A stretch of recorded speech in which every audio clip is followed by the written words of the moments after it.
Current affairs के topic में ये तीसरा पार्ट बना रही हूँ और इसमें मेरी कोशिश है कि जो भी लेटेस्ट हुआ है ये सन 2020 की सारी करंट अफेयर्स इस वीडियो में आपको मिलेगी। तो चलिए शुरू करते हैं। तो सबसे पहला सवाल है, सबसे तेज मानव संगणना के रिकॉर्ड से किसे सम्मानित किया गया? यानी सबसे तेज कौन ऐसा व्यक्ति है जो गणित के सवालों को हल कर सकता है? तो ये भारत की एक महिला थी, शकुंतला देवी। आइए इसके बारे में आपको बताते हैं कि सबसे तेज मानव संगणना 28 सेकंड की एक बार रिकॉर्ड की गई थी। तो शकुंतला देवी जी ने 18 जून 1980 में लंदन के इंपीरियल कॉलेज में 13 अंकों की संख्या, जिसमें 13 डिजिट्स होती थी, 13 अंकों की संख्या का सफलतापूर्वक गुणा किया और सबको हैरान कर दिया था। और ये गुणा मात्र उन्होंने 28 सेकंड में किया। शकुंतला देवी भारतीय मूल की महिला थी जिनकी गणित बहुत तेज थी। उनको इसमें पुरस्कार मिला जिसको उनकी बेटी ने प्राप्त किया। दूसरा सवाल है, न्यूयॉर्क के टाइम्स स्क्वायर पर स्थित नैस्डैक स्टॉक एक्सचेंज के बिल बोर्ड पर किस क्लब को बधाई दी गई? ये था मोहन बगान की फुटबॉल टीम, जिसको कि टाइम्स स्क्वायर पर स्थित नैस्डैक स्टॉक एक्सचेंज के बिल बोर्ड पर बधाई दी। आइए जानते हैं मोहन बगान की टीम के बारे में। 15 अगस्त 1889 यानी 1889 में मोहन बगान फुटबॉल क्लब की स्थापना हुई थी। 29 जुलाई 1911 में आईफा शील्ड में ईस्ट यॉर्क शायर रेजिमेंट को हराकर इस टीम ने इतिहास रचा था। यही वो क्लब था जिसने भारत में ब्रिटिश दबदबे को ख़त्म किया था और आईफा शील्ड जीतने वाला पहला एशियाई क्लब बना था। यह क्लब आज़ादी से पहले देशी फुटबॉल प्रतिभा तथा राष्ट्रवाद का प्रतीक था, लेकिन स्वतंत्रता के बाद इसने देश में फुटबॉल को लोकप्रिय बनाने में अहम भूमिका निभाई है। लेबनान की राजधानी बेरूत में कब विस्फोट हुआ था, इसके बारे में बताइए। तो लेबनान की राजधानी बेरूत में 4 अगस्त सन 2020 में विस्फोट हुआ, जो कि बहुत ही भयावह था। इसके बारे में आपको थोड़ा सा और बताती हूँ कि बेरूत के पूर्वी तट पर अमोनियम नाइट्रेट के 2750 टन के भंडार में परमाणु बम जितना शक्तिशाली विस्फोट हुआ था। इसकी आवाज़ 180 मील दूर तक गई थी, जिसमें 135 से ज़्यादा लोगों की मौत हो गई और बहुत सारे लोग बेघर बार हो गए। लेबनान की राजधानी बेरूत के तट पर मंगलवार को ये जो भीषण धमाका हुआ, उसने आतंकवाद, आर्थिक बदहाली और कोविड-19 से जूझते इस देश को बर्बादी के मुहाने पर लाकर खड़ा कर दिया। इससे यहाँ की सड़कें ध्वस्त हो गई और अनेक इमारतें भी ज़मींदोज़ हो गईं। 1975 से 1990 के दौरान इस देश ने भीषण गृह युद्ध भी झेला था। जिस अमोनियम नाइट्रेट के भंडार में ये धमाका हुआ था, वो 6 साल पहले एक मालवाहक जहाज़ से बरामद किया गया था। बताया जाता है कि रूस का ये जहाज़ जॉर्जिया से मोजाम्बिक जा रहा था, लेकिन इसके मालिकों ने इसे लावारिस छोड़ दिया। तब से ये खतरनाक रसायन को बेरूत के बंदरगाह के नज़दीक एक गोदाम में रखा गया था।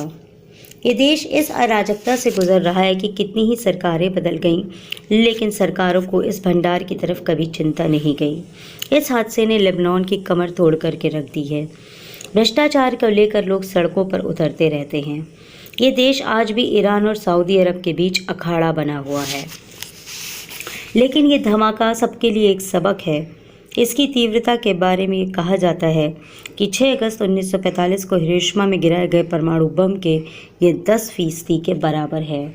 इसके अतीत को देखते हुए इस हादसे की अंतर्राष्ट्रीय निगरानी में जांच बहुत ज़रूरी है, क्योंकि इससे मानव सभ्यता के विनाश की सीमाओं को समझा जा सकता है।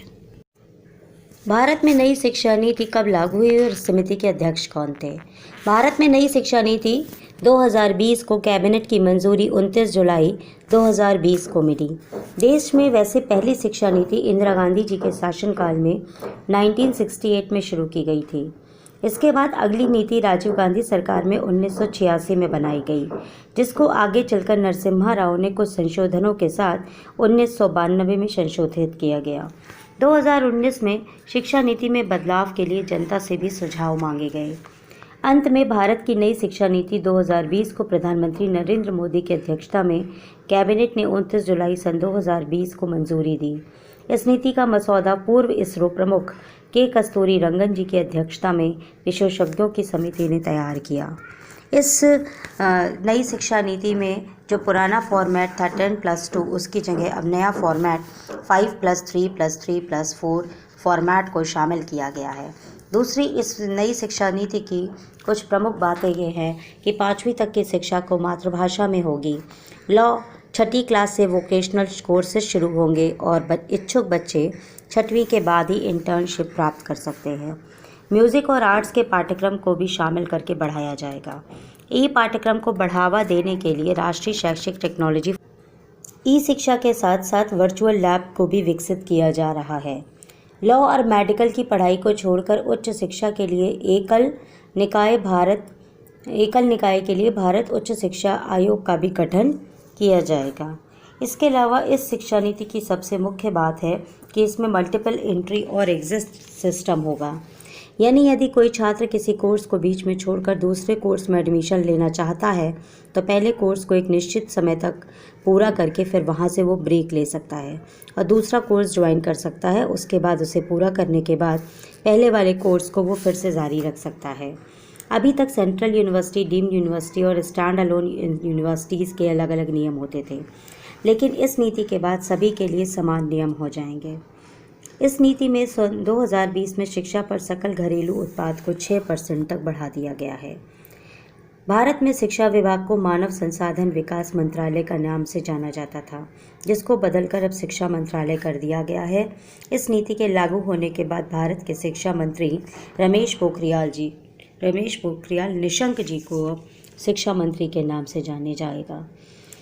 जो कि शिक्षा का जो विषय है वो एक समवर्ती सूची के अंतर्गत आता है, जहां पर राज्य और केंद्र सरकार दोनों के अधिकार होते हैं। इसलिए जहां टकराव की स्थिति होगी वहां आम सहमति से सुलझाने का सुझाव दिया गया है। इसमें पहले 6 से 14 साल तक के बच्चों को RTI लागू। अब इस नई शिक्षा नीति के तहत 3 साल से 18 साल तक के बच्चों के लिए RTI लागू किया जाएगा। इस प्रकार से यह नीति जो सन 2020 में आई है, राइट टू एजुकेशन का विस्तार।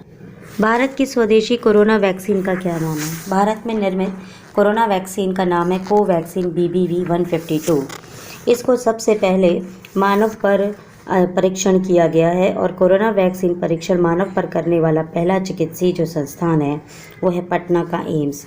यहाँ पर 8 लोगों को 2 दिन तक स्वदेशी वैक्सीन BBV 152 को डोज के रूप में दिया गया है, जिसके 3 महीने बाद प्रभाव देखे जाएंगे। वैसे रशिया ने पहली कोरोना वैक्सीन बनाने का दावा अंतर्राष्ट्रीय जगत में सिद्ध किया है। राम मंदिर भूमि पूजन कब, कहाँ और किसके द्वारा किया गया? अयोध्या में स्थित राम मंदिर भूमि का पूजन 5 अगस्त सन 2020 में भारत के ही प्रधानमंत्री श्री नरेंद्र मोदी जी द्वारा किया गया। कोरोना काल में इस मंदिर का भूमि पूजन होने के कारण कुछ विशिष्ट अतिथियों ने इसमें भाग लिया, जिसमें से 175 अतिथि थे। ज़्यादातर साधु संत महात्मा ही थे और बहुत ही सुरक्षा और कानून व्यवस्था के अंतर्गत इसको किया गया। भारतीय स्टार्टअप स्काईरूट एरोस्पेस ने एक साथ कई सैटेलाइटों को ले जाने में सक्षम upper stage rocket engine Raman का सफल परीक्षण कर लिया है। इसरो के पूर्व वैज्ञानिक द्वारा स्थापित Skyroot aerospace make in India के तहत भारत के पहले निजी रूप से निर्मित अंतरिक्ष प्रक्षेपण वाहन को तैयार कर रहा है। रमन एक 3D प्रिंटेड रॉकेट इंजन है और इसका नाम नोबेल पुरस्कार विजेता CV रमन के नाम पर रखा गया है। ये बहुत ही हल्का है, इसमें कम पुर्जे लगे हैं। इसका लीड टाइम 80% तक बढ़ जाता है। इसके अलावा ये कई बार बंद होकर पुनः चालू हो जाता है। इस कारण एक ही मिशन में कई उपग्रहों को अनेकों कक्षाओं में स्थापित करने में ये सक्षम है। इंजन का निर्माण अंतरिक्ष क्षेत्र में निजी भागीदारी बढ़ाने की पहल के तहत हुआ है। इसके अतिरिक्त दो अन्य रॉकेटों का परीक्षण भी 6 महीने के अंतर्गत किया जाएगा। रॉकेट लॉन्च के लिए स्काईरूट ने अब तक 31 करोड़ का फंड जुटा लिया है और 2021 से पहले वो 90 करोड़ का फंड जुटाने की तैयारी में है। गूगल ने इंडिया डिजिटीकरण के जरिए भारत में कितना निवेश किया है? गूगल ने इंडिया डिजिटीकरण के जरिए 75,000 करोड़ रुपए यानी $10 अरब के निवेश करने की घोषणा की है। गूगल का ये निवेश 4 प्रमुख क्षेत्रों में लक्षित होगा। जैसे हर भारतीय तक उसकी भाषा सस्ती में पहुँचे और उसको सूचनाएं उपलब्ध कराएं, ज़रूरत के मुताबिक नए उत्पाद और सेवाएं उपलब्ध कराना, कारोबारियों को डिजिटल बदलाव के लिए सशक्त करना, स्वास्थ्य, शिक्षा और कृषि जैसे क्षेत्रों में सामाजिक भलाई के लिए बुद्धिमत्ता और प्रौद्योगिकी का लाभ पहुंचाना। शिक्षा के क्षेत्र में गूगल ने CBSI के माध्यम से 22,000 स्कूलों के 10 लाख शिक्षकों को प्रशिक्षित करने की योजना बनाई है और वो छोटे कारोबारियों को भी गूगल के सर्च से जोड़कर उनकी मदद भी कर रहा है। यह देश की छोटी बड़ी कंपनियों में हिस्सेदारी खरीद सकता है और इसके साथ साझेदारी भी कर सकता है। इसके साथ साथ कम कीमत वाले स्मार्टफोन तैयार करना भी गूगल की प्राथमिकता है। कुल मिलाकर गूगल का भारत में इतना बड़ा निवेश अपने आप में बहुत मायने रखता है। 13 अगस्त सन 2020 में भारत के प्रधानमंत्री नरेंद्र मोदी ने 3 बड़े कर सुधारों की घोषणा की है, जिसको transparent taxation honouring the honest मंच का नाम दिया गया है। उस 3 बड़े सुधारों में है चेहरा विहीन आयकर का निर्धारण, चेहरा विहीन अपील और करदाता अधिकार पत्र। आइए जानते हैं ये क्या है। आयकर निर्धारण और करदाता अधिकार पत्र तो 13 अगस्त से लागू हो गए हैं, लेकिन चेहरा विहीन अपील की सुविधा 25 सितंबर से लागू हो जाएगी। अब जानते हैं कि ये क्या चीज़ है। तो चेहरा विहीन का आयकर निर्धारण, आप जिस शहर में रिटर्न फाइल करते हैं वहाँ का आयकर अफसर आपका केस नहीं देखेगा, बल्कि कंप्यूटरीकृत प्रणाली से देश भर के किसी भी अधिकारी को केस सौंप दिया जाएगा। इससे आयकर अफसर करदाताओं को बेवजह परेशान नहीं करेंगे।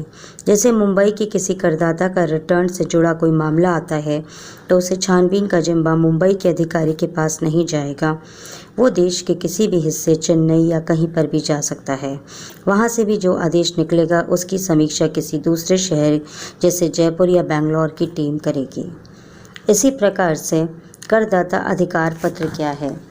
करदाता अधिकार पत्र का मकसद करदाताओं की दिक्कतों को कम करना है, ताकि ईमानदार करदाता को सम्मान मिले और उनकी शिकायतों का जल्द से जल्द समाधान हो जाए। जब करदाता को उचित, विनम्र और तर्कसंगत व्यवहार का भरोसा दिया गया है।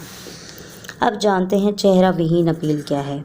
नोटिस मिलने के बाद की प्रक्रिया को लेकर भी करदाता को कोई आपत्ति है तो वो अपील कर सकता है। अपील करने वाले और जिस अफसर के पास अपील पहुंचेगी वो एक दूसरे से भी अनजान बने रहेंगे। तो इस प्रकार की इन 3 व्यवस्थाओं के लागू होने से आयकर निर्धारण में बहुत अधिक पारदर्शिता आएगी। बेटा, कंटेंट पसंद आता है तो चैनल को सब्सक्राइब कीजिएगा और शेयर कीजिएगा। उसके अलावा और भी कंटेंट्स देखने हैं तो आप प्रोफाइल पे जा सकते हैं, वहाँ पर प्लेलिस्ट है जिसमें जीके और करंट अफेयर है, वहाँ से आप और भी देख सकते हैं। इसके अलावा वनडे एग्ज़ाम्स के लिए मैथ्स और रीजनिंग के भी वीडियोस बनाए गए हैं। उसका टैग है SSC CGL प्रिपरेशन, जिसमें मैथ्स और रीजनिंग के सवाल आपके दिए गए हैं। अगले वीडियो में फिर मिलेंगे, तब तक के लिए जय हिंद।